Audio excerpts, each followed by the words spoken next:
जो मैंने भी टिकट के वाले से बात की ना, आमना को फायदा हो सकता है। आमना हयात जो कि जनाब सैलून ओनर भी हैं, एंटरप्रेन्योर भी हैं और इस वक्त पाकिस्तान में मौजूद भी नहीं है, तो आमना वैसे हो सकता है कि कभी ये बिजनेस क्लास पे ये टैक्स जो खत्म हुआ है तो अब वापस की अच्छी टिकट लेके बिजनेस क्लास पे आ सकती हैं। वैसे मुझे तो बताएं, लगता है कि इकोनॉमी क्लास का टैक्स इनको कम करना चाहिए था, क्योंकि इकोनॉमी ज्यादा फुल होती है एग्जैक्टली प्लेन में।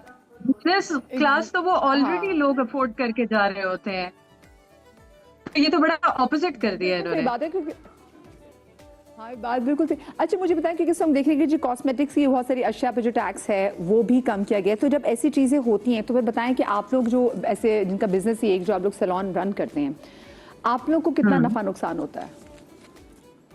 देखिए, ओवरऑल जनरली तो टैक्सेस जब एक ऑर्गेनाइजेशन पे लगते हैं, एक रजिस्टर्ड बिजनेस पे लगते हैं, तो हमें ऑलरेडी बहुत ज्यादा एक प्रेशर होता है to pay our taxes and then keep afloat.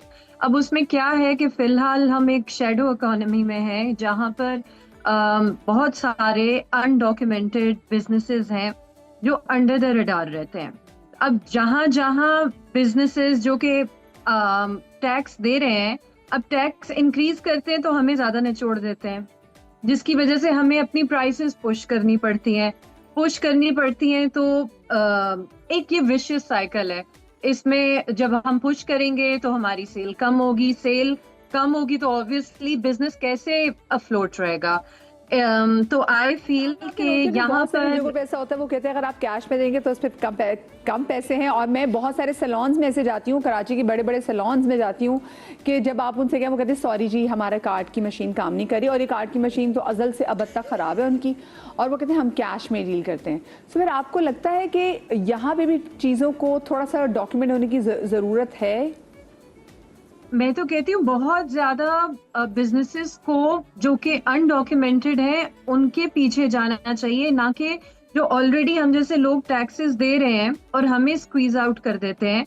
अगर आप उन बिजनेसेस को पहले इंसेंटिवाइज करें कि जो बिजनेस अभी नहीं टैक्स दे रहा, उनके ऊपर एटलीस्ट 1 साल के लिए कोई ऐसी पॉलिसी बनाए कि चले साल के लिए इन पे टैक्स नहीं लगेगा या इतनी रेवेन्यू पे नहीं लगेगा, तो कम से कम उनको तो ऑन बोर्ड करें। जब ऐसे बिजनेसेस ऑन बोर्ड होंगे तो एक फेयर सिस्टम बनेगा टू पे आउट टैक्सेस, जिससे इकोनॉमी भी थोड़ी स्टेबल रहेगी। आप हर साल टैक्स इंक्रीज करके चंद बिजनेसेस से ही आप पैसे बना रहे हैं तो बड़ा मुश्किल हो जाता है।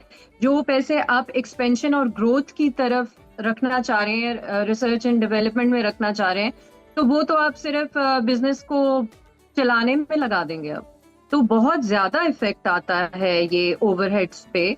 और it's not only just one tax, एक सेल्स टैक्स नहीं होता। अगर आप कराची में बिजनेस रन कर रहे हैं तो आप सीबीसी को भी टैक्स दे रहे हैं, आप अपना बाहर बोर्ड लगाने का भी टैक्स दे रहे हैं, आप अगर डीएचए में ऑपरेट करते हैं तो आप डीएचए को भी टैक्स दे रहे हैं। ये 2-3 किस्म के टैक्सेस तो हर महीने बहुत ज्यादा लग जाते हैं। और फिर जो हमारी बिजनेस ट्रांजैक्शन है फॉर अ बिजनेस, हम लोग चेक्स इशू करते हैं। अब लेटली मैंने नोटिस किया है कि चेक क्लियरेंस पे भी टैक्सेस आ रहे हैं 1%, जो मैंने अभी अपनी स्टेटमेंट में देखा है कि आप as a business owner obviously आप एक रेंट का चेक निकालते हो, या आप जो भी आपके रिकरिंग एक्सपेंसेस होते हैं आपके चेक्स गए होते हैं, सो उसमें भी टैक्स लग रहा है। तो इतने ज्यादा टैक्स लग रहे हैं तो बिजनेस कैसे सरवाइव करें? अच्छा साथ में मुझे लेकिन अभी बताएं, जैसे कॉस्मेटिक्स और ब्यूटी प्रोडक्ट्स के बाद हिस्सों में जो रिलीफ मिला है, तो अभी जो आप अपने साल का बनाएंगी लोगों को बता दें, आप प्राइसेस कुछ कम करेंगी? प्राइसेस वैसे मदिया, अगर मैं पर्सनली बताऊं तो मैंने तो पिछले 5 साल से इंक्रीज नहीं की है। हम उन्हीं प्राइसेस पे चल रहे हैं डिस्पाइट जो भी इकोनॉमी में हुआ। हमारी कोशिश यही होती है कि हम प्राइसेस को उतना ही रखें ताकि कस्टमर का फ्लो खराब ना हो। अब कस्टमर का फ्लो खराब होगा, it's very basic economic rule. मैं प्राइस इंक्रीज करूंगी, जहाँ 10 कस्टमर आ रहे हैं वहां 5 आएंगे, मेरा रेवेन्यू तो सेम ही रहेगा ना। तो इट्स बेटर कि मेरा फुटफॉल ठीक रहे, तो I do not really increase my prices. सही, ठीक है, थैंक यू सो मच जी। आमना हयात हमारे साथ मौजूद थी और उस वक्त न्यूयॉर्क में आपको पता है कि रात के तकरीबन 1:30-2 बज रहे हैं, बावजूद सबसे बात कर ली। थैंक यू आमना। देखिए बड़ा ज़रूरी है, आपको लगता है कि वैसे जो कुछ लोगों को इतनी सब्सिडी होनी चाहिए कि अगर कोई अपना नया बिजनेस का आगाज़ करना चाह रहा है तो एटलीस्ट उसको साल दिया जाए कि साल उस पर, जैसे एक खातून है वो कहे जी मैं एक छोटे से अपने फलाने खाने का बिज़नेस शुरू करना चाहती हूँ, तो मुझे, और उसमें इसको लॉस भी हो सकता है, ठीक है, उसको एक साल ये विंडो दे दें कि चलिए इस एक साल में इस पर कम से कम टैक्स लगाएं। मैं ये तो बात नहीं करी कि टैक्स ही नहीं लगाएं, लेकिन कम से कम टैक्स लगाएं। नहीं, ये तो जाहिर है, देखिए ये डिपेंड खड़ी हो जाए अपने देखो पाँव में। मदिया, ये डिपेंड करता है सर्कमस्टांसेस के ऊपर ना, आपकी इकोनॉमी में कितनी विड्थ है ये देखना पड़ेगा, और है मौजूद। ऐसा नहीं है कि वो बिल्कुल इमाम साहब की बात किसी इस मामले में किसी हद तक ठीक है कि सब कुछ ही बुरा नहीं है, बट मौजूद है। आपको पता है कि ऑनलाइन बिजनेसेस हजारहा होममेड लोग खाने बेच रहे हैं, समीना जी भी जानती होंगी, और अच्छा बिजनेस लड़कियां, खवातीन, अंडर प्रिविलेज लोग कमा रहे हैं, ठीक है।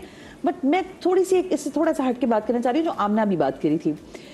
देखो, इस सिस्टम में या इस सोसाइटी में ऐसे लोग मौजूद हैं, बिलियनियर डिजाइनर है, एक जोड़ा 50 लाख का बेच रहे हैं, नाम डिजाइनर के ले लेंगे, हर डिजाइनर्स हैं, आपने उनको रजिस्टर नहीं किया। आपने जब उधर लीश किया तो उन्होंने कहा सर हेलो, आपने तो हमें कभी बताया नहीं था ऐसे कि ऐसे टैक्स देना होगा, हमने इतना कमाते हैं हम। वो जिनको टैक्स देना चाहिए वो टैक्स नहीं देते। एस्थेटिशियन, डॉक्टर्स की भी बात कर रहे थे। वो नहीं, वो फिर वो जो टैक्स वाले पैसे ना वो दूसरी जगहों पे दे रहे होते हैं चीजें अपना दबाने के लिए, पर वो टैक्स से बड़ा चंक है वो। देखो, टैक्स चोरी के जो तरीके ना वो भी बाबू सिखाता है, जो सर के दोस्त होंगे बहुत सारे जो सिखाते हैं एफबीआर वाले कि आपको, मैं आपको मजाक नहीं कर रही मदिया जी, आप जाके आप अपना टैक्स ना चुराने की बात पूछे किसी से कि यार मैं इतना पैसा कमाती हूँ कि टैक्स चोरी कैसे करेंगे। 1,165 फॉर्मूले ना पता चले, मैं अपना नाम बदल दूंगी। सना हमारे तो ऑलरेडी कट जाते हैं, हमने टैक्स कंसल्टेंट बताएगा। एक मैं ब्रेक पे जाने से पहले से बात कह दूं, हमारे तो ऑलरेडी टैक्स कट जाते हैं, हमने क्या टैक्स चोरी करना। छोटी सी ब्रेक के बाद हमारे तो हम ही अलग है।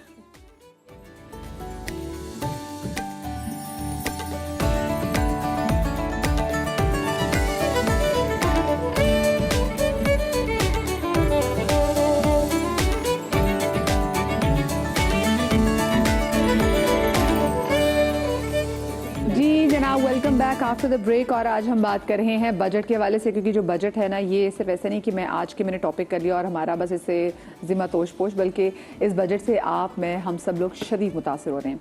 अच्छा, बजट में कुछ चीज़ें ऐसी भी नज़र आ रही है वो जिससे ये पता चल रहा है कि जो अमीर बंदा है ना उसको मज़ा आ गया बजट का। बिल्कुल ऐसी है। ये ज़रा मैं आप लोगों से खुल के पूछना चाहती हूँ, डॉक्टर साहब कौन से बंदे को इस बजट से मज़ा आ गया? देखिए, सैलरी क्लास को भी मजा आया है, ऐसा तो नहीं है कि सारे को ही है। अभी हमें आना शुरू होगा, टैक्स कम हुआ है, अभी आना शुरू, अभी हुआ। देखिए, टैक्स का एक तो ये कि परसेंटेज कम हुई है, ठीक है, 2.2 मिलियन से अबव जो स्लैब स्टार्ट हो रहा है तो वहाँ पे इन परसेंटेज में टैक्स कम हुआ है। जहाँ पे 23% था वो 20% हुआ है, और इस तरह से so on and so fourth. दूसरा जो रिलीफ मिला है वो सैलरी क्लास को वो ये मिला है कि जो सरचार्ज होता था वो ब्लैंकेट खत्म हो गया, अब सब पे जीरो कर दिया। तीसरा जो रिलीफ मिला है, कैसे लगाया जाता है ये बताएं। सरचार्ज ये होता है कि वो उस पर 20 लाख से ऊपर के उस पर सरचार्ज पे फिक्स होता था, फिर वो प्रोपोर्शनली बढ़ता था, तो वो उसको उन्होंने खत्म, the more you earn the more you पे वाला उस फॉर्मूले पे था, मगर उसको खत्म कर दिया। तीसरा रिलीफ जो मिला है आम आदमी को वो मिला है प्रॉपर्टी की जो खरीदो फरोख्त है उस पे, जो अब बायर और सेलर को। पहले प्रॉपर्टी खरीद तो नहीं, लोग खरीदते हैं, ऐसे तो नहीं है कि वही इलीट की बात हो रही है। मैं इलीट नहीं, जो उसपे पांच आम आदमी के पास आज के दौर में घर बनाने का कोई, देखिए फ्लैट्स की बुकिंग हो रही है, इतने सारे प्रोजेक्ट्स आ रहे हैं, बैठते हैं इमाम साहब, पता नहीं कौन से, देखिए टीवी पे चल रहे होते हैं ना लोग, 4 लाख का फ्लैट है, 5 लाख का, यहाँ पे कराची में लोगों को किराए का घर नहीं मिल रहा, आप लोगों को घर खरीदवा रहे हैं। नहीं, इतनी बुरे हालात नहीं है जितना आप पोस्ट कर रहे हैं, ऐसा नहीं है। वो रिलीफ आपको मिला है, बाइंग परचेजिंग का आपका खत्म हुआ है, फिर आपका जो है वो कैपिटल टैक्स गेन वो कम हुआ है, तो चीज़ें तो की हैं उन्होंने, ऐसा तो नहीं है। फिर आपकी जो है ये जैसे खवातीन का आपने बताया है वो उसमें बिल्कुल ब्लैंकेट, वो तो इस तरह का आइटम है कि जो हर घर में इस्तेमाल होता है, तो वो अक्रॉस 18% कम होना आपको फिर वो उसका आपका जो है स्नोबॉल इफेक्ट होगा, वो फैलेगा उसका, तो वो वहाँ पे चीज़ें कम हुई हैं। फिर आपको जो प्रॉब्लम है वो ये है कि एनर्जी जो कॉस्ट है वो ज़्यादा है, ठीक है, आपका जो प्रॉब्लम है बिजली के बिल हैं, अब जो पेट्रोल हाँ, है, वो एनर्जी कॉस्ट में सब कवर हो जाता डॉक्टर साहब, है, जैसे उसी में आपको- पेट्रोल मैं और ये सारी चीज़ें आ अपने जाती हैं। बचपन की बात बताऊं कि जब अपने बचपन में देखती थी कि चारों बहन भाई बहुत अच्छे कॉलेज स्कूल में जाते थे, सो वो जो एक बंदा कमाता था और सब चीज़ें बहुत अच्छी चलती थी। अब घर में लाइक हर भाई भी, एवरीबडी इज अर्निंग, लेकिन वो स्टैंडर्ड नहीं मीट कर पा रहे जो कि अब्बा के टाइम पर स्टैंडर्ड। एक तो ये बात, फिर दूसरा उसमें हम ये भी देखते थे, या तो बरकत थी, आई डोंट नो क्या था, कि सब चीज़ें होने के बावजूद मेरी अम्मी कमेटी डाला करती थी, अल्लाह बख्शे।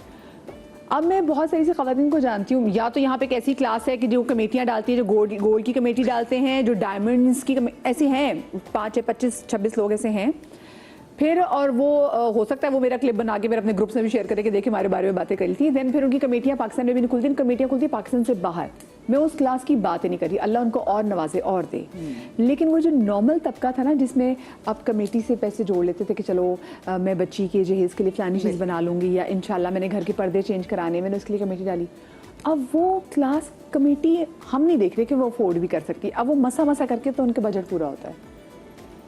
देखिए कमेटी कल्चर को तो मैंने तो एक्सपीरियंस नहीं किया, ये तो खवातीन का लेकिन- काम है, ये लेकिन- बताएंगी लेकिन उसमें। हालांकि वो मैं क्लास समझ इसमें गई ये ना, कहना चाहती हूँ, देखो मदिया, इसमें मसला ये है कि इनकम पर डिपेंड करता है। कमाओगे तो बचाओगे ना, जब आपके डे टू डे अफेयर्स ही आप मीट नहीं कर पा रही, यानी देखें रियासत का, हुकूमत का, जिसकी माशाल्लाह इमाम साहब बात कर रहे हैं कि उसने बड़ा अच्छा क्वेश्चन दिया है आपको हर जगह से कि ना बेहतर चीजें पॉजिटिव है, मैं एडमिट करती हूँ इस बात को। पानी देना किसका काम है? हुकूमत का काम है। बिल्कुल। मैं पानी खरीद के पीती हूँ। अच्छा नहीं, सॉरी, वो नहीं, रोटी कपड़ा और पानी की मकान में shortage पानी भी नहीं तो था, है। सॉरी। हाँ, पानी की शॉर्टेज भी है यार आप देखें, आप दुनिया से ना मुझे गैस, रोटी कपड़ा और मकान था, ना गैस की बात, ना पानी की मैं बात। शर्मिला साहिबा हूँ, चाहे पाकिस्तान पीपल्स पार्टी की तमाम क़यादत, मैं इन सब का एहतराम करती हूँ और बिल्कुल दुरुस्त बात कह रहे हैं। कराची पेरिस से भी ऊपर है, लेकिन पेरिस में जाएंगे ना, नलका खोलेंगे पानी मिलेगा। मेरे घर में नहीं, किसी के भी घर में पानी गैलन से आता है, नलके से नहीं आता। मैं नहीं पी सकती, वो इतना कंटामिनेटेड वाटर है। हम सबील से पानी पीते थे जब, जैसे सबील अभी जुलूस कोई में बोलता गुजरते भी थे है। तो सबील खोली और अभी पानी सबीलों के हाथ दिन से आते पिया हैं। आपके अभी घर में। सर सबीलों अभी के- सबीलों के दिन आते हैं, हम कहते थे यार ठंडा पानी इधर मिलेगा, शरबत। अब डर के मैं पीती नहीं हूँ कि पता नहीं पानी बेचारा है कैसा ही होगा, किसने बना ही लिया होगा। हाँ। आप बात कर रहे हो कमेटी की, मैं बात कर रही हूँ कमाने की। आप कह रही हैं सना 4 लोग कमाते हैं लेकिन हम स्टैंडर्ड मीट नहीं कर पा रहे। व्हाई? अब आज आप हम बैठे हैं, अभी एसी चल रहा है, सुकून है। जिसके घर में, जो 2 कमरों के घर में रहता है, उसके घर एसी नहीं है ना, उसको फिर भी बिजली का बिल देना है। वो 2 पंखे चला रहा है। एक खातून ने मुझे कहा मैंने अपना फ्रिज बेच दिया, मुझे लगा इसकी वजह से बहुत खर्चा हो जाता है, बिजली का बिल ज्यादा आता है। फिर कह रही मेरे हाथ नहीं चलते थे, मैंने मशीन बेच दी, जो वॉशिंग मशीन थी। सो देखो, कमाने के रिसोर्स बढ़ाने से कुछ नहीं हुआ। इनकम की जो पूल है वो उतना स्टैंडर्डाइज नहीं है। एक घर में अगर 3 लोग कमा रहे हैं तो वो 1 लाख रुपया फॉर एग्जांपल बना रहे हैं। अगर 1 लाख रुपया बना रहे हैं तो उसका डिस्ट्रीब्यूशन देखिए। अगर वहां 3 बच्चे पढ़ रहे हैं तो कम से कम मरे से मरे यार 5,000 रुपए उनकी फी जाती होगी। वो खाते भी तो होंगे ना, बिल्कुल। वो घर उनका अपना जाती नहीं बच्चों है। ने स्कूल जाना है, बच्चों की और वैन अच्छी बात के, ये कि बच्चों जो की मिनिमम वेज है जो 43,000 थी वो 10,000 बढ़ा के 53 कर दी है। अब कोई भी जो डोमेस्टिक हेल्प भी अगर रखनी है तो वो 53,000 की है इस दफा। 10,000 ब्लैंकेट बढ़ाए मिनिमम वेज में, ये बहुत अच्छी बात है इमाम साहब, मैं आपको लेकिन यही कह रही हूँ। 43 से 53 की लेकिन आप मेरी सैलरी क्या हम बढ़ाएंगे तो पैसे- मैं अपने डोमेस्टिक की कैसे कैसे सैलरी बढ़ाऊंगी? कैसे बढ़ाऊंगी? हाउ बढ़ाऊंगी? You can people, I mean कोई मैच नहीं है। You people are disbalancing this. देखिए प्राइवेट सेक्टर में तो 25-25 हजार पे नौकरी लगी है। फैक्ट्रीज में तो दिया जा सकता है ना, जहाँ पे लेबर होते हैं। हाँ, agree on that point. Factory level पर फैक्ट्री में तो दिया बिल्कुल जा होना सकता है ना। चाहिए और इन्फोर्समेंट होनी लेकिन मुझे ये चाहिए। बताएं, और चलिए 8 देखिए, आवर्स लेकिन- बिल्कुल होनी चाहिए। 8 आवर्स का काम। ये तो डॉक्टर इन्फोर्समेंट है। डॉक्टर इसमें तो साहब, फिर 100% EOBI में agree उसकी करती हूँ। रजिस्ट्रेशन हो, बिल्कुल agree सोशल करती हूँ। सिक्योरिटी में हो उसकी हम ये देख लें बिल्कुल कि जी agree 8 अगर अब स्पेसिफिक जगह सैलरी वगैरह की बात भी करें, यहाँ से MBA करके मास्टर्स करके भी जो बच्चे जहाँ जॉब वगैरह कर रहे होते हैं, इदारों में भी काम कर रहे होते हैं, उनकी तो नौकरी 25-30 से शुरू होती है अभी भी। और वो बहुत से अक्सर लोग कह रहे होते हैं नौकरों की तनख्वाह सुन के कि हम यही कर लेते काम। असल में हमने बहुत से ही बड़े- ये बात अजीब व गरीब बात हो गई है। क्या सॉफ्टवेयर इंजीनियर पैदा किए भरमार, मैथ्स कॉम वाले पैदा किए भरमार। अब अकोमोडेशन की बात आती है, हाँ, नर्सिंग आजकल सबसे ज्यादा एक चीज है, क्योंकि अब बाहर दुनिया में जाने के लिए भी बड़ा इजी है, आप टेक्निकल हो जाएं, स्किलफुल हो जाएं तो आपको हाथों हाथ लिया जाए, विच इज गुड। लेकिन एक चीज, सॉरी मैं भूल जाऊंगी यार, ये बेनजीर इनकम सपोर्ट प्रोग्राम जो है ना, ये पाकिस्तान पीपल्स पार्टी के सर का ताज होगा, लेकिन इस सिंध की बर्बादी का सबसे बड़ा मैं समझती हूँ ये नाम है। वो कैसे? देखो मदिया, मैंने और आपने ये सीखा है कि हमारे बड़ों ने और अहदीस में, नबी पाक सल्लल्लाहु अलैहि वसल्लम की तालीमात में हमें मेहनत करना सिखाया गया है, हमें बताया गया कि मेहनत करो और फिर चीजें हासिल करो, बिलावत वजीफे, ठीक है ना? हाँ। वजीफे, उसके लिए खुदा ना खास्ता कोई माजूर है और कोई ऐसा हद तक माजूर है कि उसके पास कोई रिसोर्स नहीं है। ज़कात का सिस्टम दिया हुआ है, ज़कात का सिस्टम है, खुम्स है और बाकी सारी चीजें। देखिए मैं आपसे जो बात करती हूँ, देखिए दस्तरखान 100 बिस्मिल्लाह, करोड़ दस्तरखान लगाएं जी, रोज खाने खिलाएं। मैं भी इस बात के हक में हूं कि रोज रोटी बांटे, रोज चावल बांटे, लेकिन लोगों को स्किल्स दे दें यार। ये बेनजीर इनकम सपोर्ट प्रोग्राम्स के जरिए से अगर 25 AI टेक्निकल स्कूल्स खोल दे, यही पाकिस्तान पीपल्स पार्टी में खड़े होकर सलाम करूंगी। रिली डाल के, मैं अभी सायरा बानो से बात करी थी पिछले दिनों, सायरा ने भी इसको कंडेम किया। उसने कहा यार मैं मना करती हूँ कि नहीं आप बेनजीर इनकम, आपने लोगों को फकीर से भी बदतर जिंदगी दे दी है। 20,000, 10,000, 5,000 के लिए लाइनें लगा के औरतें खड़ी हैं, रात रात भर रैलियां लगाकर ATM की मशीनों के बाहर उनके खानदान बैठे हैं, खाना वो दस्तरखानों पर जाकर खाते हैं। शहर को आपने पेरिस नहीं बनाया, ये जो शहर था उसको बर्बाद कर दिया यार। तभी तो जब आपने उनको इस पे लगा दी, फिर लोगों को पता है कि हमें कोई मेहनत के बगैर पैसे मिलेंगे, तो फिर आप कैसे मेहनत करेंगे? वही देखो ना, आप टेक्निकल कर दो इस चीज को, जरा सा टेक्निकल करना है। मैं नहीं कह रही कि दस्तकारियां लेके लोग, अब आज का वो मशीनों का दौर नहीं है कि लड़कियां हाथों की कढ़ाइयां करें या फलां करें, इसको डिजिटलाइज करें। कह रहे हैं यार अच्छा आप स्किल ओरिएंटेड कर दें, किसी को रिपेयरिंग, मोबाइल रिपेयरिंग सिखाएं, AI के फंक्शनल सिखाएं, लोगों को स्किलफुल करें और उनको पैसे दें। मैं पैसे देने को मना नहीं कर रही, लेकिन उनकी मेहनत फायदा तो बात बिल्कुल सही है, मुझे पता, मुझे जी नहीं, मैंने ही देखा दस्तरखानों के ऊपर आजकल जो खाना दिया जाता है वो आप देखेंगे तो आप हैरान रह जाएंगे, नॉर्मली वो घरों में नहीं खाया जाता। रमजान में आपने देखा दस्तरखान लिखते हैं, बाकायदा उनकी एक पूरी वो चलती है कि तशहीरी मुहिम चलती है कि ये खाने को दिया। ज़ाहिर है फिर वो लोग उसी तरफ जाते हैं और फिर वो यूज्ड टू हो जाते हैं। अभी भी आप देखें, मैंने बहुत दफ़ा देखा है कि दस्तरखान जो सैलानी के या दूसरे लगे हुए होते हैं, उससे मैंने बहुत अच्छे अच्छे लोगों को भी खड़े हुए देखा हुआ है। वो सोचते हैं कि चले जी अच्छा खाना है वो खा लिया, और शाम 6 बजे जी मटन मिल जाएगा खाने के लिए। तो ये चीज है ना सही नहीं है हमारे माशरे के लिए, मैं खुदा ना खास्ता मांगने पे मजबूर कर, मैं खिलाफ नहीं हूँ, बहुत अच्छा काम कर रहे हैं। वैसे अलकस है, हम लोग कौम है, अगर आप हमें ऐसे देते रहेंगे ना तो हम तो कहेंगे हम घर बैठ के खाएंगे। जैसे अब अमरीकियों को देख लें, जब सारा कोविड के टाइम में जब वो घर बैठ के करना शुरू किया, वो नहीं काम कर रहे, उनके बूढ़े निकल के काम कर रहे हैं। आपको 80 साल के बाबे बाबियां नजर आ जाएंगी, यूथ काम नहीं कर रही। बेसिकली आपने देखे हैं, जब आप इतनी फ्रजाइल इकोनॉमी को डिस्कस करते हैं और आप कहते हैं कि आपके अंदर विट मौजूद नहीं है, आपने चीजें खत्म, तो आप अपने स्ट्रक्चर को चेंज करने की कोशिश करें, न्यू आइडियाज लाएं। हम तो सिर्फ कह सकते हैं एज एन कॉमन पीपल, हम आपको बता सकते हैं कि लोगों को शायद अगर आप इस तरह करेंगे तो हुकूमतें, रियासतें मजबूत होंगी। जिस पानी को आज मैं तरस रही हूँ, जिस बिजली के महंगे दामों की बात हो रही है, जिस सैलरी क्लास के ऊपर बर्डन की मैं बात कर रही हूँ, वो डिस्ट्रीब्यूट हो जाएगा ना। प्लस ये कि एजुकेशन पे जो सिंध ने सर्विस टैक्स लगा दिया है, तो वो भी तो आप देखें ना, एजुकेशन की हम बात करते हैं तो स्कूल्स के ऊपर बाकी सूबों में कहीं पे भी नहीं है, सिर्फ सिंध में, पूरे पाकिस्तान में नहीं, पूरे दुनिया में कहीं नहीं है। तो सर ये इतनी हमारी सिंध में कौन सी एजुकेशन है? 3% जो है वो लगाया है इन्होंने, और स्कूल्स ने उसको पास ऑन कर दिया बच्चों के पेरेंट्स के ऊपर। हर चीज पे इन्होंने रेवेन्यू टैक्स। अब जो IT का हम बात करें, कराची हब है, सारे हेडक्वार्टर्स इस्लामाबाद में, चूंकि वहाँ पे जो इस्लामाबाद ICT जिसको कहते हैं वो FBR के अंडर में, उन्होंने सेल्स टैक्स इस पे 0 कर दिया, तो सारी उड़ के उधर चली गई। लाहौर ने 3% किया, ये 18% लेते हैं। तो कैसे फिर ये देना इमाम साहब, मैं तो SRB झगड़ा हो जाता है इस बात पे। बस पूरे मुल्क की जमीन की कीमत एक जगह और कराची की जमीन की कीमत, और सिर्फ कराची के लोग जो है ना, पूरे मुल्क में किराए के मकानों की कीमत एक जगह, कराची के किराए के मकानों की कीमत एक जगह। सर्विस टैक्स जो है हर चीज पे लगा दिया इन्होंने। और भाई ना आपको पानी मिले ना आपको गैस मिली, वो सूरत हाल तो एक तरफ। लेकिन देखिए मैं फिर से बात करना चाहेंगे, हम बजट को आज डिस्कस करने का मकसद ये था कि आप लोगों को पता होना चाहिए कि एग्जैक्टली बजट में है क्या। हमने बहुत बहुत आसान अल्फाज में आपको बताने की कोशिश की।